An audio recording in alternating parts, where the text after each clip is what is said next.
আমরা জানি বিশ্ব ব্রহ্মাণ্ডের প্রতিটি বস্তুকণা, অণু, পরমাণু, সমাজ, সভ্যতার শুরু বা আরম্ভ রয়েছে এবং এই শুরু বা আরম্ভ থেকে যাদের সময় শুরু হয়েছে। কিন্তু এটা কি ভেবে দেখেছেন সময়ের সময় কখন থেকে শুরু হয়েছে? সময়ের জন্ম হয়েছে বিগ ব্যাং থেকে। এতে আমরা টাইম তো পেলাম, কিন্তু এটা পরিমাপের কোনো ধারণা আমাদের কাছে ছিল না। মানুষের কাছে সময়ের ধারণা তো ছিল, কিন্তু সেটা পরিমাপের জন্য সময়কে ভাগ করার কোনো আইডিয়া ছিল না। 3500 খ্রিস্টপূর্বাব্দে মানুষ প্রথম ঘন্টা, মিনিট ও সেকেন্ডের ধারণা পায়। তারা রাত এবং দিনকে 10 এবং 12 দিয়ে ভাগ করার সময় দেখে 12 সংখ্যাটির 5টি ফ্যাক্টর রয়েছে, কিন্তু 10 সংখ্যাটির 3। তাই তারা হিসাবের সুবিধার্থে 12 গুণিত 5 সমান 60 এমনভাবে ভাগ করে 12 ঘন্টা 60 মিনিট 60 সেকেন্ডের ধারণা পায়। আমাদের আপাত দৃষ্টিতে 1 সেকেন্ড সময়টি অত্যন্ত নগণ্য বলে মনে হয়, যা 1 সেকেন্ড কথাটি উচ্চারণ করতে পেরিয়ে যায়। কিন্তু বিশ্ব ব্রহ্মাণ্ডের কাছে 1 সেকেন্ডের মহত্ব কি তা আমরা আজ জানবো। দেখব বিশ্ব ব্রহ্মাণ্ডে 1 সেকেন্ডে কত কিছুর পরিবর্তন হচ্ছে। ভিডিওটি শেষ পর্যন্ত দেখুন। যে 1 সেকেন্ড আমরা নোটিশ পর্যন্ত করি না, এর মধ্যে একটি ব্ল্যাক হোল 22 লক্ষ কেজি মাস লুজ করে হকিং রেডিয়েশনের কারণে। একটি ব্ল্যাক হোল বিভিন্ন সেলেস্টিয়াল বডি অর্থাৎ তার আশেপাশে অবস্থিত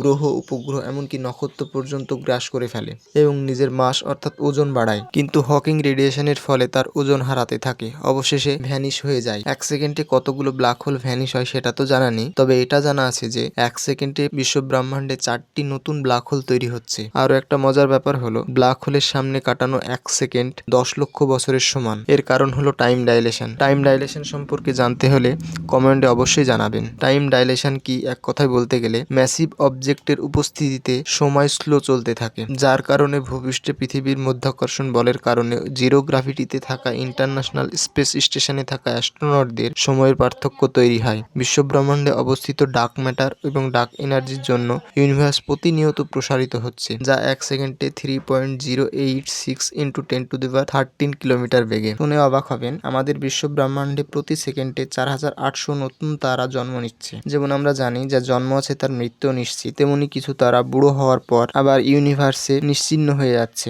যার পরিমাণ প্রতি সেকেন্ডে 1000-এরও বেশি। এইসব স্টারগুলির পরিণতি নোভা, সুপারনোভা কিংবা ব্ল্যাক হোলেও হতে পারে, অথবা নিউট্রন স্টার বা ঠান্ডা হয়ে হোয়াইট ডোয়ার্ফও হতে পারে, বা ফাইনালি ব্ল্যাক ডোয়ার্ফও হতে পারে। স্টার ফরমেশনের সাথে সাথে বিশ্ব ব্রহ্মাণ্ডে আলো পায়, আর এই বিশ্ব ব্রহ্মাণ্ডের বেশিরভাগই ভ্যাকিউম অর্থাৎ শূন্য স্থান। তাই আলো 1 সেকেন্ডে 2,99,792.458 কিলোমিটার কভার করে। আর আমাদের আলোর প্রধান উৎস সূর্য মিল্কি ওয়ে গ্যালাক্সির চারপাশে প্রত্যেক সেকেন্ডে 230 কিলোমিটার ডিস্টেন্স কভার করছে। সাথে সাথেই আমাদেরকে আলো দেবার জন্য প্রতি সেকেন্ডে 600 মিলিয়ন টন হাইড্রোজেনকে হিলিয়ামে কনভার্ট করছে ফিউশন রিয়াকশনের দ্বারা। আর এই 1 সেকেন্ডের রিয়াকশনে সূর্য যে পরিমাণ এনার্জি তৈরি করে তার দ্বারা আমাদের মানব সভ্যতাকে 5 লক্ষ বছর আরাম করে চালাতে পারবে। কল্পনা করা যায় 1 সেকেন্ডে এতটা শক্তি? আর এই 1 সেকেন্ড ফিউশন রিয়াকশনের জন্য সূর্য প্রতিনিয়ত 498 কোটি কেজি মাস হারায়, অর্থাৎ ওজন কমে। আর আমাদেরকে দেখুন 5 কেজি ওজন কমানোর জন্য সারা বছর জিমে পড়ে থাকতে হয়। আর এই 1 সেকেন্ডে বুধ গ্রহ 47 কিলোমিটার নিজের কক্ষপথে ট্রাভেল করে ফেলেছে। তেমনি শুক্র গ্রহ 20 কিলোমিটার, পৃথিবী 30 কিলোমিটার, মঙ্গল 24 কিলোমিটার, বৃহস্পতি 13 কিলোমিটার আগে চলে গিয়েছে। আর সাথে সাথে শনি, ইউরেনাস, নেপচুন যথাক্রমে 10 কিলোমিটার, 7 কিলোমিটার এবং 5 কিলোমিটার আগে চলে গিয়েছে। সাথে সাথে আমাদের পৃথিবীর লোয়ার অরবিটে অবস্থিত ISS নিজের অরবিটে প্রায় 7.66 কিলোমিটার আগে চলে গিয়েছে। আমাদের ফাস্টেস্ট স্পেসক্রাফট নিউ হরাইজন নিজের কক্ষপথে 16.26 কিলোমিটার আগে চলে গিয়েছে। আর এর সাথে সাথেই দুই ভাই ভয়েজার 1 এবং ভয়েজার 2 এই গভীর অন্ধকার মহাকাশে 15 থেকে 17 কিলোমিটার অতিক্রম করেছে। আমরা দেখলাম বিশ্ব ব্রহ্মাণ্ড, তারপর মিল্কি ওয়ে, তারপর আমাদের সৌরজগৎ, এরপর আসে আমাদের ঘর পৃথিবীতে। এবার দেখব 1 সেকেন্ডে আমাদের পৃথিবীতে কি কি হতে চলেছে। প্রথমত, স্ক্রিনে দেখানো তথ্য থেকে 11 মিলিয়ন বিটস অফ ইনফরমেশন আপনার ব্রেনে প্রসেস হয়েছে, কিন্তু যেহেতু আপনি ভিডিওটি মনোযোগ দিয়ে দেখছেন তাই আপনার কনসিয়াস মাইন্ড 1 সেকেন্ডে 40 থেকে 50 বিটস অফ ইনফরমেশনই হ্যান্ডেল করতে পেরেছে। অবভিয়াসলি সব ইনফরমেশন প্রসেস করার জন্য আপনি তো আর রোবট নন, আপনি একজন মানুষ যার একটা হৃদয় আছে, আর সেটা স্পন্দিতও হয়। এমনই দুনিয়াতে 50,000 লক্ষ কোটি হৃদস্পন্দন সংঘটিত হয়, যা নিজের জন্য স্পন্দিত হয়, আবার অন্য কারোর জন্যেও। অন্য কারোর জন্য স্পন্দিত হওয়ার কারণে 1 সেকেন্ডে 25,000 জন অর্গাজমের মজা নেয়, আর 11,574 জন সেক্স করে। এর পরিণামটা কি তা তো জানেনই।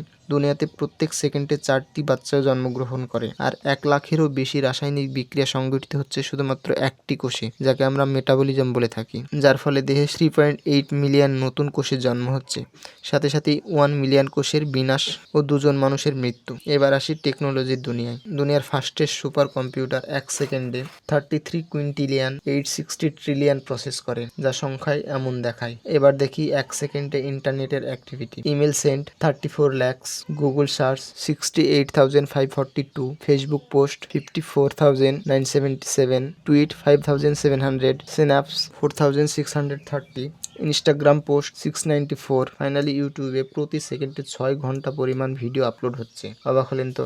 যদি জীবনে এক সেকেন্ড হিসাব করে চলা যেত তবে আজ দেশে ইনভেন্টর সায়েন্টিস্টের কমতি থাকতো না, বা আজ আমিও বিল গেটসের মতো $127 বা 9,700 টাকা কামিয়ে নিতাম। কিন্তু তা তো হবে না। এখন তো আমাদের পুরো ফোকাস পরিবেশ দূষণ করতে। প্রতি সেকেন্ডে 34টি রেন ফরেস্ট ট্রি কাটছে জীবাশ্ম জ্বালানি আর কলকারখানার জন্য।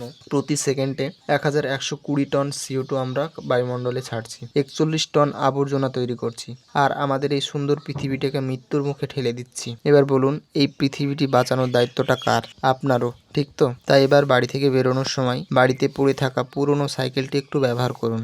আশা করি ভিডিওটি ভালো লেগেছে, নতুন কিছু শিখেছেন। ভিডিওটি ভালো লাগলে লাইক করবেন, বন্ধুদের সঙ্গে শেয়ার করবেন। এমনই ইনফরমেটিভ ভিডিও পেতে চ্যানেলটি সাবস্ক্রাইব করে বেল আইকনটি প্রেস করবেন। ধন্যবাদ।